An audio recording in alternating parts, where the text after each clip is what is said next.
Hello, everyone. I'm delighted to welcome Richard Nugent, founder and managing director of Totalinfo Limited and founder of IPR Guru, an AI powered platform making intellectual property more accessible for business around the world. With over years of experience in IP strategy, technology commercialization, and innovation consulting, Richard has helped startups, SMEs, research institutions, and global organizations unlock the true value of their intellectual assets. Today, we'll discuss how AI is transforming intellectual property, why AI is becoming one of the most valuable assets, and what every entrepreneur needs to know to protect and commercialize innovation. Richard, it's a pleasure to have you with us. It's a real pleasure to be with you also, Sumit. Many thanks for having me on board your call today. And it's a real pleasure to be discussing with you and to be, talking to your audience. It's great to talk about intellectual property and how it can really help businesses move forward. And that's what we're really about. So So, let's, yeah, go yeah, ahead. please.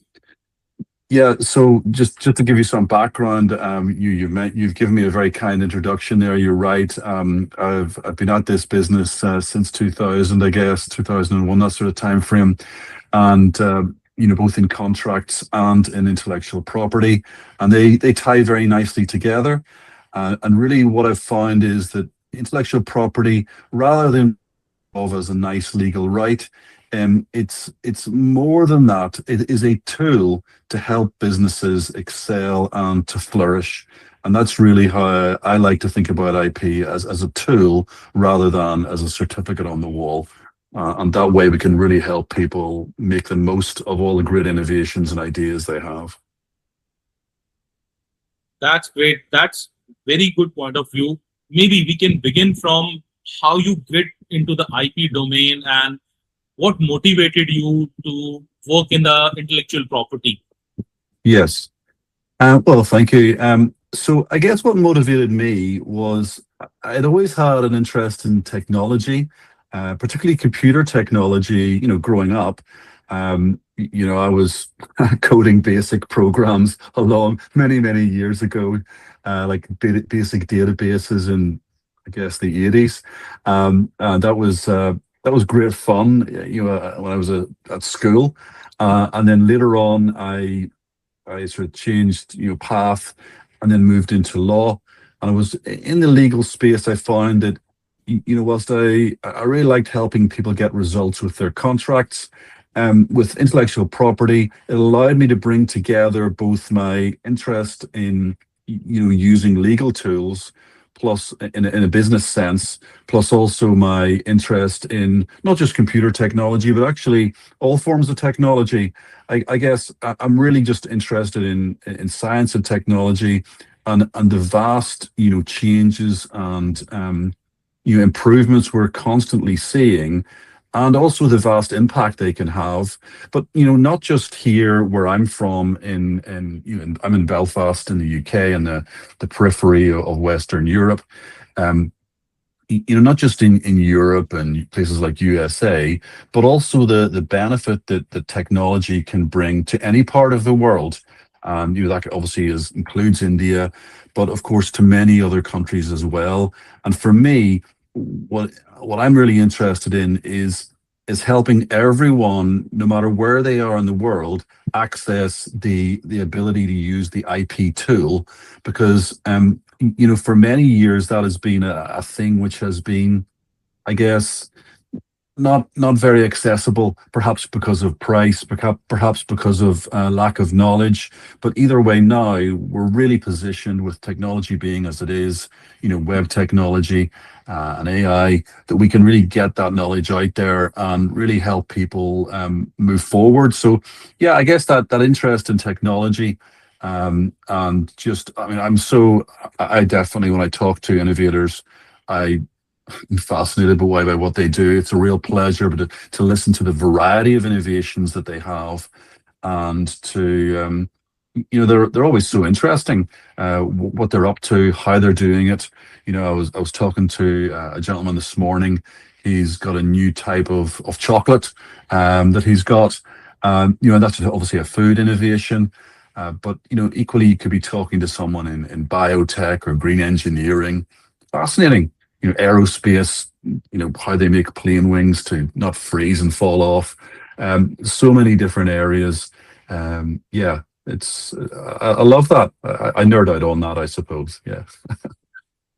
As you talked about chocolates, like from food to biotech and then to engineering, how you see AI shaping the technology and the related IP to it. What are the challenges and also what is the opportunity out there? Yeah, I think there's a both a fantastic opportunity using AI, but certainly AI does pose a whole range of challenges. On the one hand, you've got where is my AI? That sort of AI sovereignty question. And we recently saw the situation in America where the company Claude, Anthropic, they had their AI turned off by the American government, and it was turned off for the whole world. And certainly that was very inconvenient for anyone who was using their tool, and that included me. I was using the tool they turned off, so that was quite annoying. But what it means is it really brought home the need for countries to think about, okay, do we have control of the technology we want to use? So that's sort of one piece. And certainly for companies as well, if you're in the middle of developing a product and you can't access the tools to make that product anymore because somebody in another country turns off your technology, that's pretty annoying. So you want to be able to control your access to technology much better. And certainly in my work, I'm hosting the work that I do in the AI space. What I'll use for my type of solution there is I'll be using European Union servers, UK servers to host the AI platforms that I'm using to deliver the outcomes for clients, say, in the IPR Guru tool. So there's that piece. Then you've got, beyond that, of course, when companies are using AI to develop new solutions, well, who owns what comes out of that AI? In fact, even who owns what goes into the AI, and what do the terms and conditions of the AI provider say about that? How can that affect novelty? So, for example, if an AI provider says in their terms and conditions that they're going to store every query that you put in for 30 days, that means you've potentially exposed your novel idea to them and they're going to store it. That's very different from an AI provider who's operating under a zero data retention scheme. And then they're not storing the ideas. They have no knowledge of what you've just put in, because the second you put it in, it's disappeared, and all the computer has done, the server has done, it just popped back a reply to you, which you then have, and it's not recorded by the AI provider. So really looking at the terms and conditions of your AI provider, I can't stress the value of that enough. Certainly, it's useful to use legal professionals for that. I know other people have used the AI tools themselves to help them sort of unpack and understand some of these terms and conditions, and that's a great start. So, really thinking about the terms and conditions and what the implications are of those terms and conditions for every facet of your business is super, super important. And I would say to people, start there, because that will really help educate you as to, okay, what's really happening here with my data? And of course, it'll also say things about who owns the outcomes. And often the AI providers, they will say, well, you will own the outcomes. They'll also say things like, you're responsible for the outcomes and you'll indemnify us for anything that goes wrong with those outcomes. So sometimes people will find themselves then choosing to use, let's say, open source tools, open source LLMs, and some of the open source LLM providers, open source models are extremely good. Certainly some of the ones that have come out of China and Singapore are really, really good. And, you don't have to use them from a Chinese server or a Singapore server. You can use those models from a server hosted in your country. So that's certainly one one way to get around the sort of any sort of concern someone might have about using a Chinese server. So that's one pathway. But even then, some of these open source models are less open source than others, particularly if your product becomes very successful. So, for example, the Moonshot AI company, if your product gets a certain amount of revenue, then you start to have to go back and negotiate with them what way you're going to use it. It's open source up to a certain level of financial success. That's the Kimi models. So yeah, it's very much look at that model that you're using and what license it's served under, even if it is hosted in a country which you feel is safe.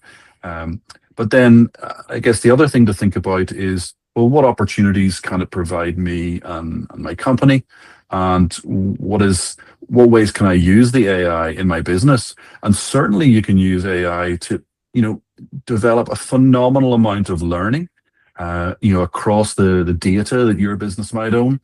And another thing, of course, to think about is, I haven't even mentioned AI agents, but AI agents form a phenomenal opportunity for people to develop a team of AI agents working for them to do all sorts of tasks.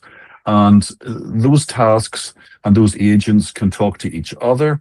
They can sort of validate and quality assess what the other agent is doing. There's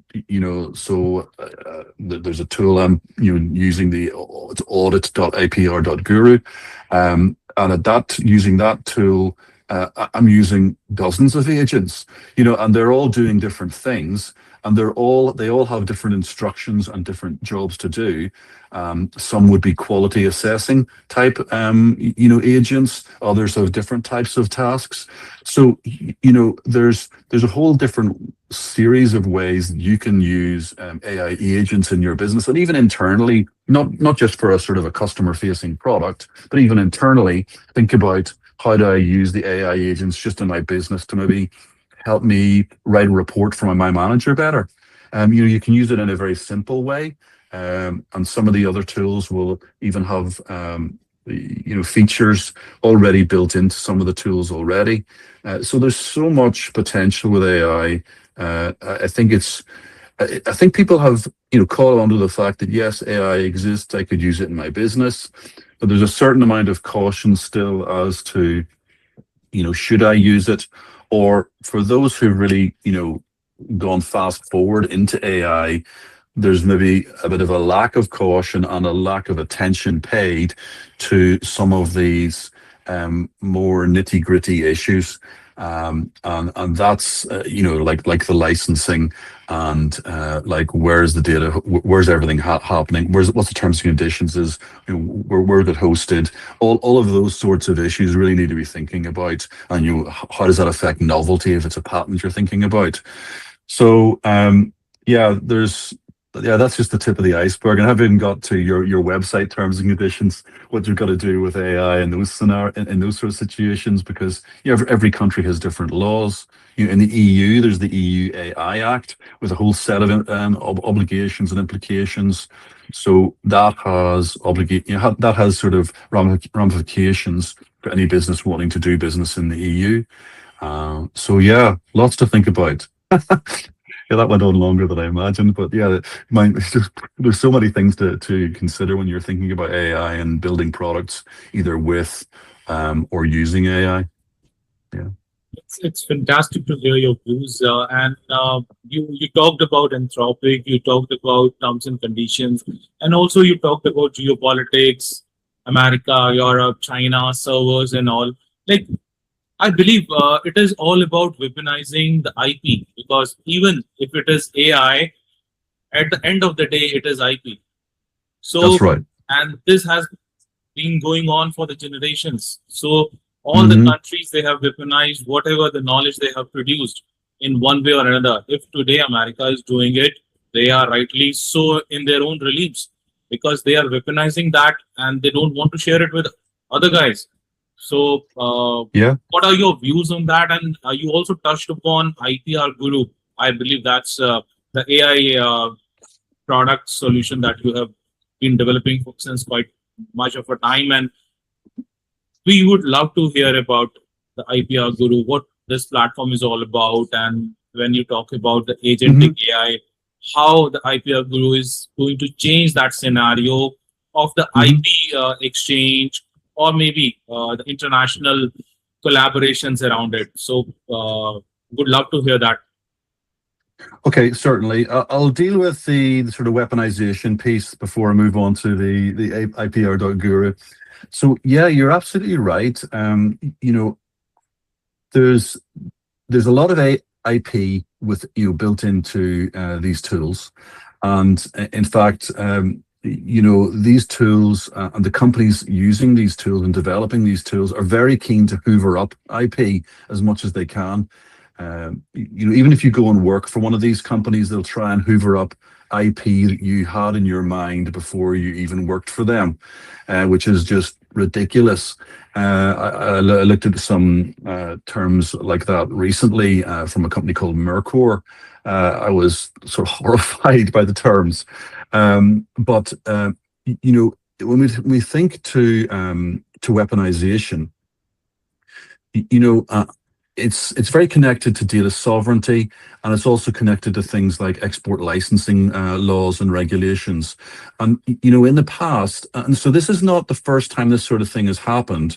You know, say in the 1990s, you had a situation with cryptography where there was a lot of export controls placed on cryptographic technology, and it could only be used in certain countries, could only be exported to certain countries.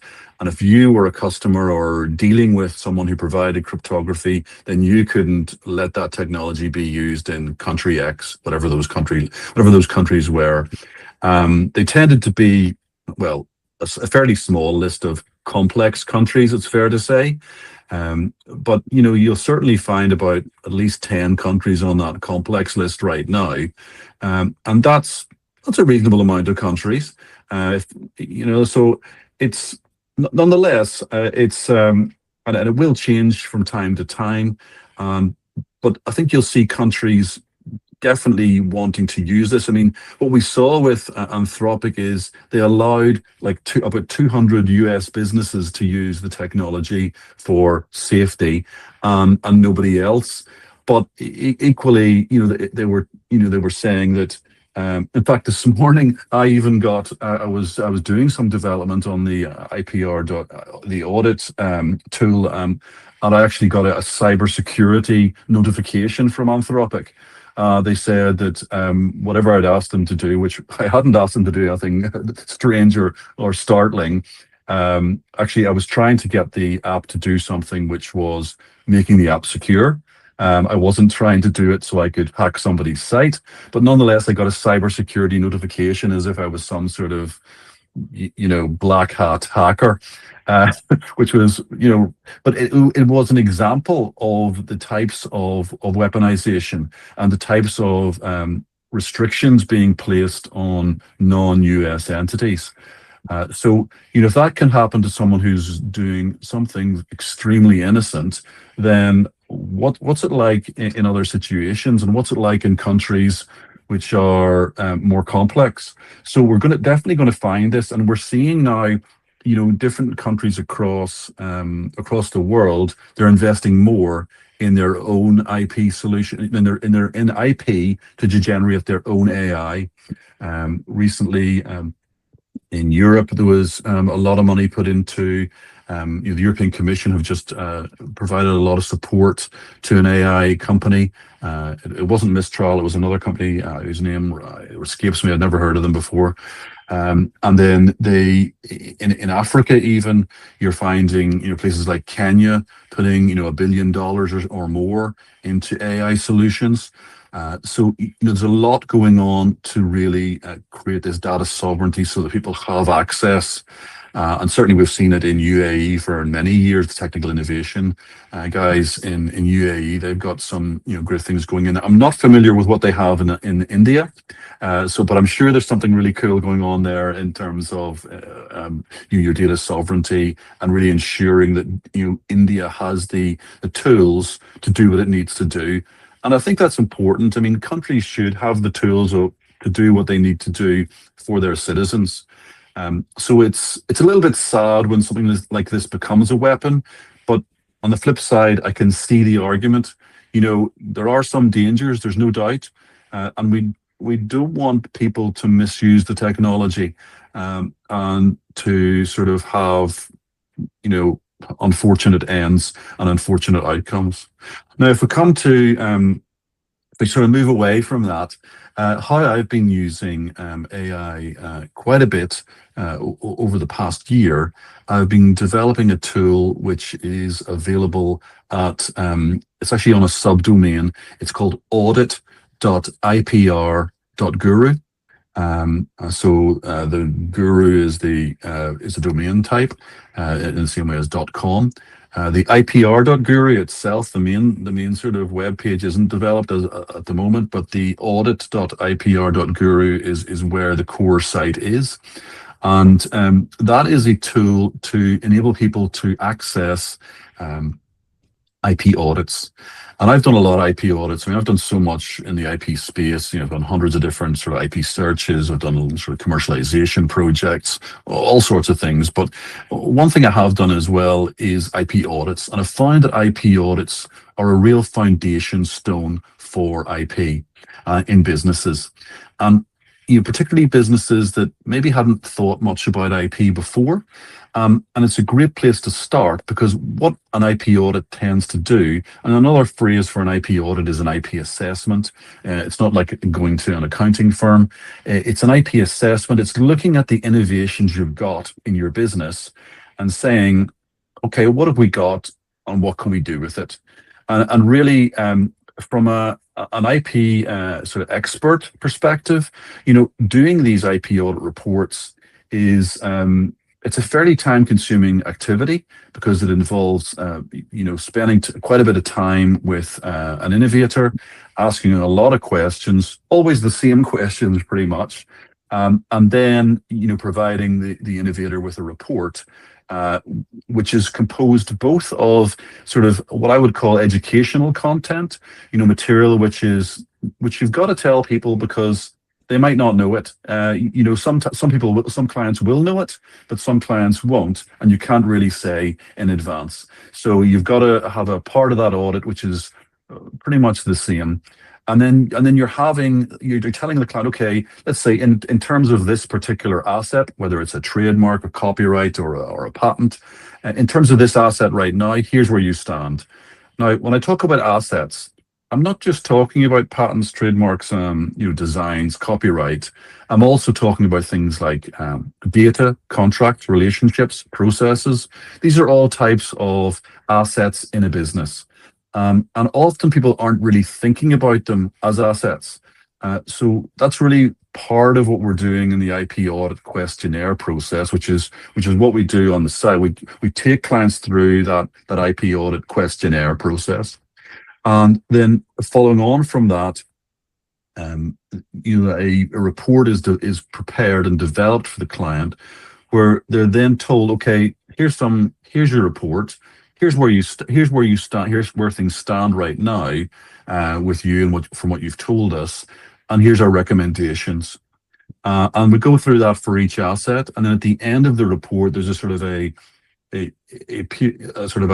summary where the client is advised, look, these are the things which are the most important. These are the things you should do right now. These are the things perhaps hold off for 3 months. They're not super urgent, or 6 months even. Maybe you could even leave these other items here we've mentioned for up to a year. But you know, fundamentally, it's an action list, and it's a prioritization. And from that point, you know, often, you know, a client can do this IP audit report themselves, or an IP you know, attorney firm can do these IP audits for the client or with the client. And either way, you know, the site is set up that, you know, it can be white labeled by IP firms as much as it can be used by individual companies. And in many respects, I would suggest it's probably best that the client, that the business is working with an attorney firm and doing the audit, and then saying, look, here's my IP audit report.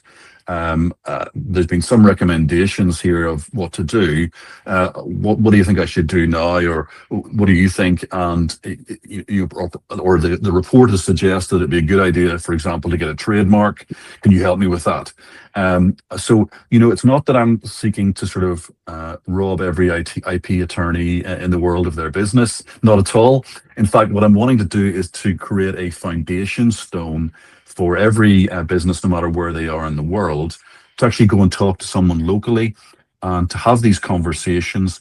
But then at least they've got that starting point. But more than that, what they will have is they'll have started the mental journey of thinking about IP in a different way. Because often what I've found over the years is people have misconceptions about IP. They have misconceptions about what they can patent. They think, for example, you can't patent software. That's a very common one.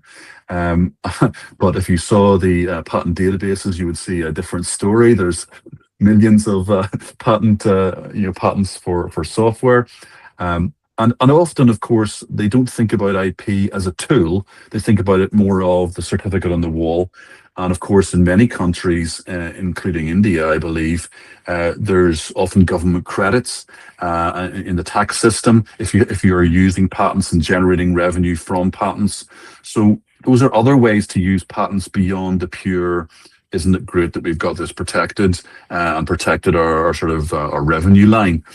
So starting that journey of thinking about IP, it can be just super useful for businesses. And we want to help any business, whether they're, a group of young people just starting out, they're just sort of very young, they haven't really thought much about IP, whether it's that type of group or whether it's sort of a more mature group. Maybe they've established a business for the past 20 years, but they've never really spent much time thinking about IP. That's okay too. Those guys, they've got loads of IP and they don't know about it. And there's so much latent IP, what I would tend to call IP in the cupboard. It's a sort of the metaphorical cupboard. And there's so much that can be brought out. The ideas they've sort of jettisoned years ago and thought, well, it's no need for that. That's an idea that perhaps you could sell to somebody else and they could use it. So that's a sort of a typical example. Or it's an idea, there's not even a process in the business to think about IP or to record IP. And that's certainly something I would help businesses with, is helping them sort of create these internal processes, internal IP policies. Those two can be super helpful in a business. And it really helps drive a business forward to also capture innovation as it comes along. Because there might be an idea that you had in your business maybe a year ago, but do you remember it? And it might be super applicable to today's situation, but if you don't have a record of it, you really might forget about it. And that could be detrimental to your business. So having processes in place in a business for IP is super useful. And the IP audit, that's going to start you on that journey. So that's what I will say. So you talked about the latent IP and sort of like making use of what you have created. Yes. Now, how IPR Guru, the platform that you have developed and you're working on, how does this help in the commercialization of IP, which is in the process of making, or it is already there in the cupboard, and also in the democratization of this intellectual property, which is maybe created in the far east or maybe farthest point of the earth, but maybe beneficial to the whole of the humanity. How can we deal and how can we balance both of these facets of the IP, the commercialization and the democratization? I hope you can do justice with both. Okay, I'll start with the democratization one. I mean, for me, what I've found over the years talking to people internationally about IP audits is that typically the price of an IP audit in the UK is £2,500. Okay, and that's the price it's been since 2018 under a government grant. Now, actually, the price of doing it and the value of it is way more than that to most UK businesses. And you might find for an older business, you would charge maybe £5,000 for an IP audit, but the government grant is 2,500. So but even if I were to talk about that 2,500 to someone in India, or in Sri Lanka, and I've had those conversations. You talk to someone with about £2,500, you over $3,000. They just laugh in your face at the idea of it, and it doesn't matter if they're a $500 million company or not. That's their reaction. They just can't cope with the concept of that price point. So that's just the reality, and it's a different cultural reality, and every culture has different approaches to these types of things.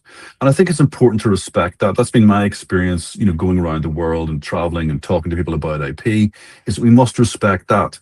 Now, what I do find is, there's also a price for, say, filing a trademark in India or other countries, even countries across Africa. And that price point tends to be in the sort of a couple of $100, for at least for the statutory fee. So that is where I've priced the IP audit service, because I've wanted to make it not inaccessible. I wanted to make it accessible. Certainly I could have priced it at a higher point. It's definitely worth more than the sort of $297 I'm charging for it. It's worth more than that, 100%. But what's more important to me is getting this out there. And there'll be other value that'll come out of the IP audit service, pure, rather than, because sometimes people might come to me and say, "Hey, Richard, can you help me with some consultancy?" Or I've got some other challenges I need sorted out, or can you point me to someone in India who can help me with a patent? There's things like that are sort of follow-on things. So I don't need to get too stressed about that. And I think that helps the democratization. And another piece is the language. I've spent a fair bit of time adding a lot of different languages, like, for example, Urdu. Have I added Urdu? No, I'm adding Urdu at the moment, but I've got Hindi on at the moment. So I've got English and Hindi on at the moment. So Urdu is coming soon. Yeah. And it's important to me that people can, read this in their own language. And because not everybody speaks English, okay? Or if they speak English, they don't necessarily speak it in a way where they feel super comfortable. So now with the tools we have, with AI, with translation, these are very good quality tools, and the quality of translation is strong. So I want people to be really able to see that and access it in their own language. So price and language and national, sort of providing them with access to local laws, some web links to local laws. These are the sorts of things I want to really built into the tool on purpose, to really help people see IP in their world, not my world, their world. Because IP is a tool that exists in every country of the world. So why shouldn't you access it in your country? So that's really the goal of it. It's not to sort of squeeze the most out of people. In fact, you can get up to 10 IP audits a year on this tool. It's not just one IP audit. You can have one new audit a month if you want. So that's another aspect to it, because sometimes people will want, like, their manager will say, "Can I have a new report? Can I have a report?" Now we put some new information into the questionnaire, new information into the system. So can we get an update on what does that mean for the IP audit? And it's a useful tool, and I haven't mentioned this, for investors. And when you go to get investment, it's great to have a third-party assessment of your IP. And we've found people using IP audits to be able to give to their potential investors, to say, look, we've had this IP audit report, And this is what it says about RIP. It's not just us saying, hey, we're wonderful. Look, it's telling us these are great things we should do. Now, we can't afford to get that patent right now that it's recommending, but if you give us the investment, we'll go off and get that patent. So there's a lot of different use cases for the audit. There's that purely internal use, but then there's also that external use for those people who are raising funding. Now, if we go on and talk about commercialization, well, there's a couple of things come out here. Often people are underutilizing their IP in their business. Some people definitely know, yeah, these are the things I need to commercialize, 100%, but they're not necessarily thinking about the full scope of it in terms of other use cases that they could be using with their IP and with the assets that they have. And it's not because, they're intellectually lacking or anything like that. It's simply because they're very busy people and they just haven't been focused on this point. IP is not rocket science. It's in the same way as the law is not rocket science. It's generally common sense, and it's a matter of spending time looking into those details, and it's having access to that knowledge, and which is aligned with your information, and that's very important. One thing I should mention when it comes to this commercial point and the IP audit tool and the fact that it's an online IP audit tool, is everything confidential? Is your data safe? Yes, it is. I've spent a lot of time on that, making sure that everything is on sort of rock solid in a sort of cybersecurity perspective, and also rock solid in terms of the sort of the hosting that I'm using, the AI tools that are being used, where the data goes, whether it's as much as possible there's zero data retention, the providers that I'm using, the terms and conditions that are being associated with those third-party providers. Most of the audit work is actually done using Amazon Bedrock, so Amazon as the service provider there. So a lot of that that's really covered off, and certainly I want to be in a position where at some point I'll be able to get the necessary certifications, but really I'm building that in from day one. Even if I don't have the certificates right now, all that security is built in day one, because it's just not worth it building any other way. For me, trust is super important, and client confidentiality is super important. So really ensure that, and I can demonstrate that, from a paperwork perspective, if anyone has any queries about that. So that's all solid, yeah. But on the commercial piece, I think what the audit does is it tells people what the ways they can be using their intangible assets to generate revenue. It'll suggest things like, well, if they're not licensing something already and they could be licensing it, well, you're going to get maybe a suggestion to license something, or at least a potential of considering it. So there's a lot of different commercialization paths. Perhaps if you're not using something, then that's an asset you could sell. So yeah, a lot of different solutions to commercialization. I don't know if I've really answered your point though. To an extent, well, I would say to a great extent, you touched upon almost both the aspects, and it is very worth noting that you are developing this interface in the Hindi, the language that almost very large part of the population of this world speaks, and also in the Urdu. So that's very innovative, I would say, on your part as well.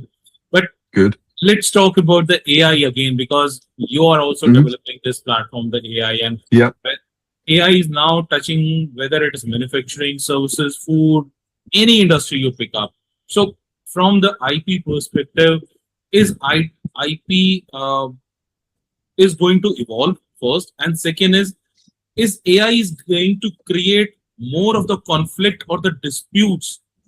When you talked about IP from the innovator's perspective, how are they would be able to control that? Because once in the open, it just requires a few tweaks, and AI can do it much better than anybody else.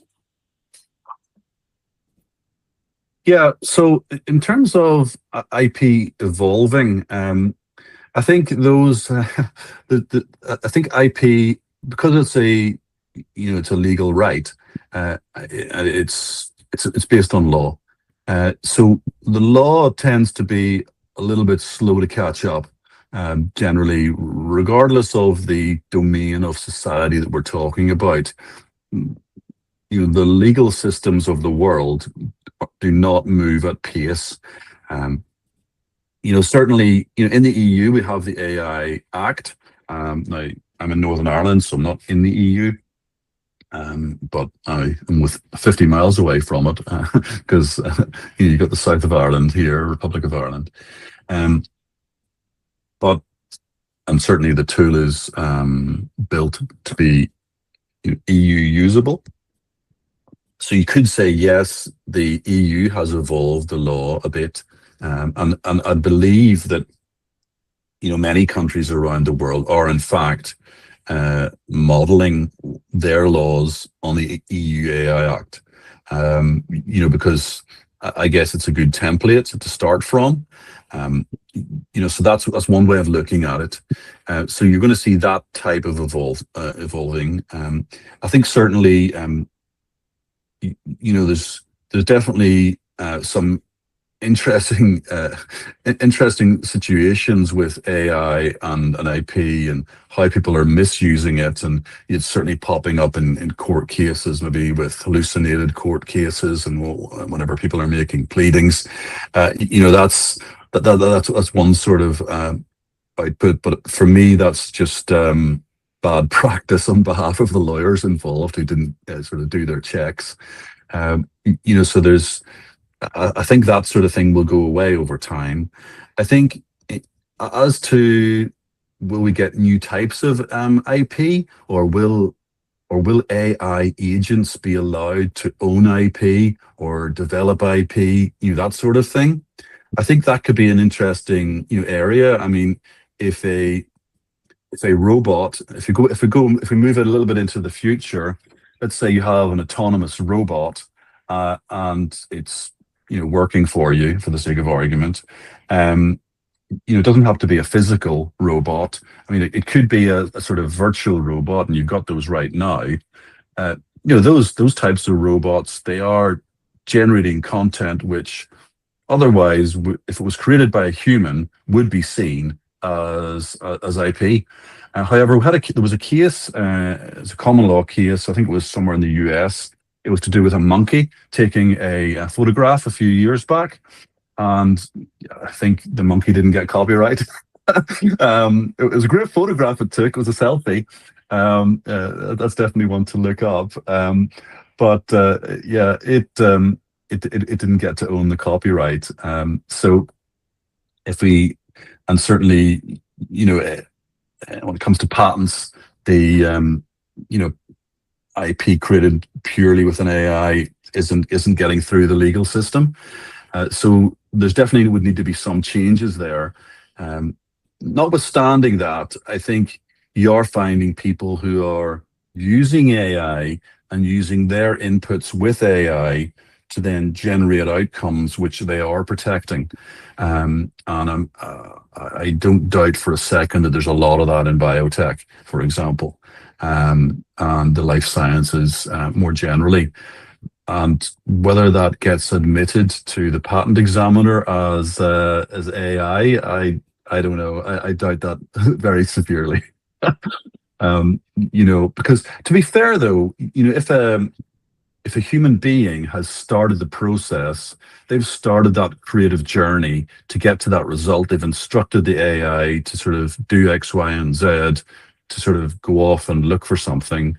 There's a fair bit of human input there. So I think having the right to call that their IP is reasonable. Yeah, is reasonable.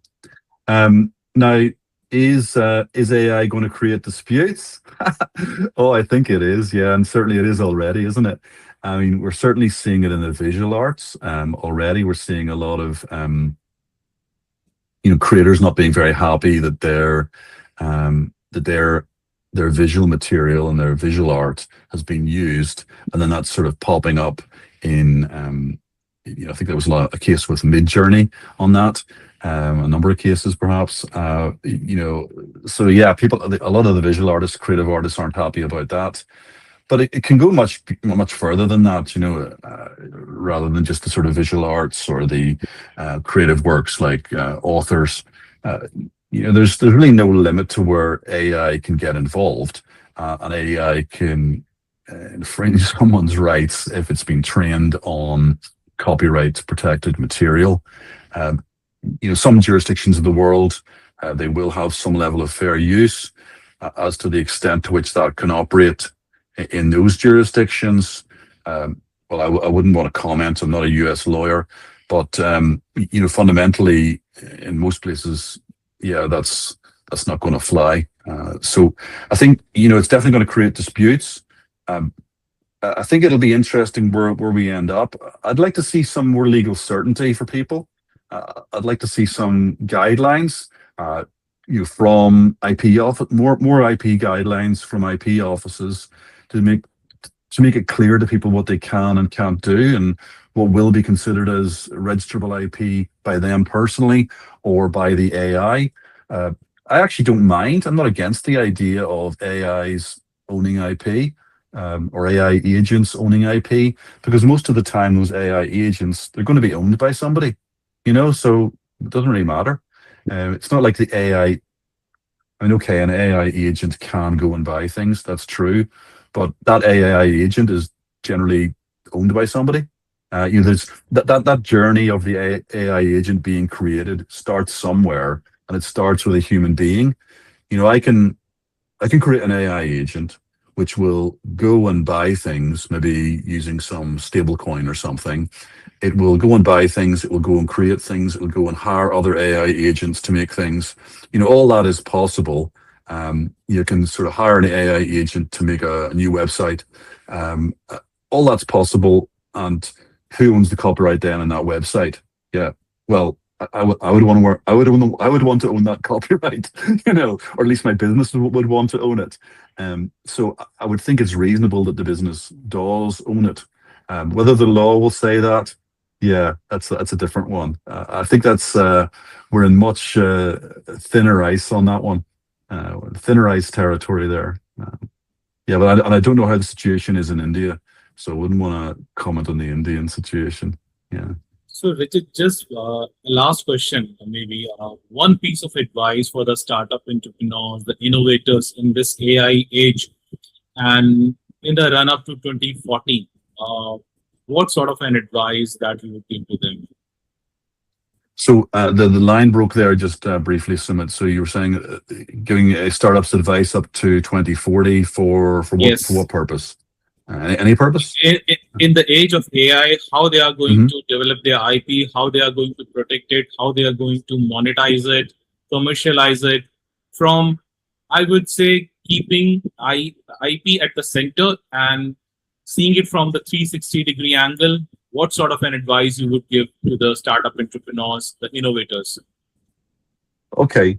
I think, as we think out, from now to 2030 to 2040, and we think it's IP at the center and, really developing new IP assets in your business, perhaps using AI. I think that, really the world is your oyster. The potential, there's more potential now to create and develop than there has ever been at any time in history. And that is an incredible thing to say. I've seen the rise of personal computers. I've seen the rise of the internet, and the speed at which things are moving now is just phenomenal. It's hard even to predict where we'll be at 2030, never mind 2040. I mean, it'll be an unimaginable world at 2040 because we're in this sort of exponential phase where the pace of change is so fast. So I think the thing to think about is think about your goal. Yeah. First of all, what do you want to achieve? How do you want to impact the world?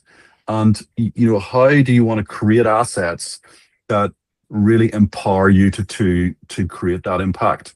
And how do you want to protect those assets? Think about protecting the assets, because you should protect the assets, whether they're your brand, your trademarks, it could be some technical innovation, your patent, maybe something creative, a creative work.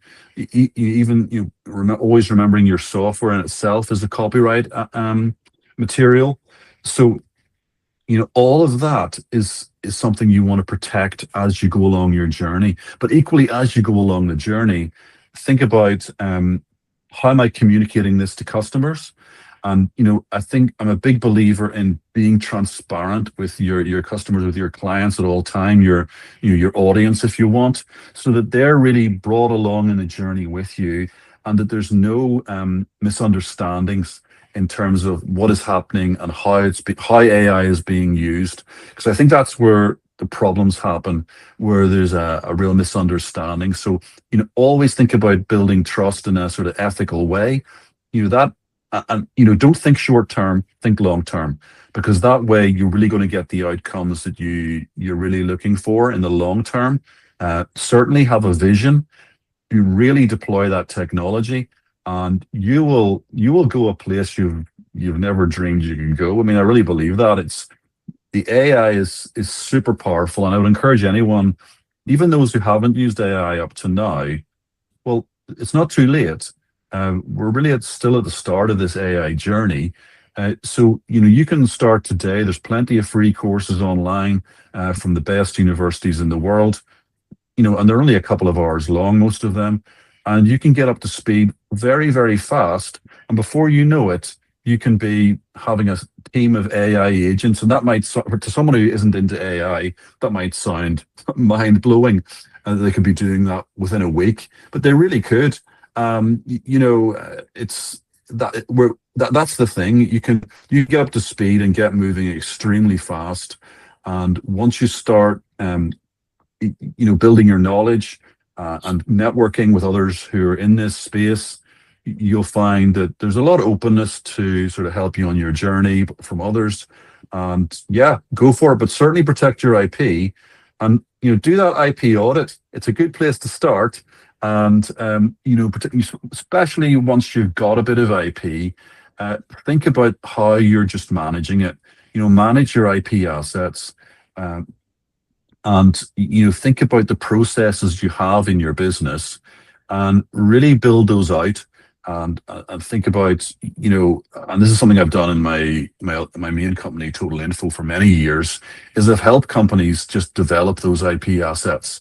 I've helped them manage their IP portfolio, and really thinking about what's the strategy. Maybe you need a fractional IP manager. Certainly, I'm sure Sumiit could help you. I could help you in that. And these are the sorts of things where we like to get involved. And yeah, happy to help. Don't hesitate to reach out, to connect on LinkedIn. Happy to connect with you.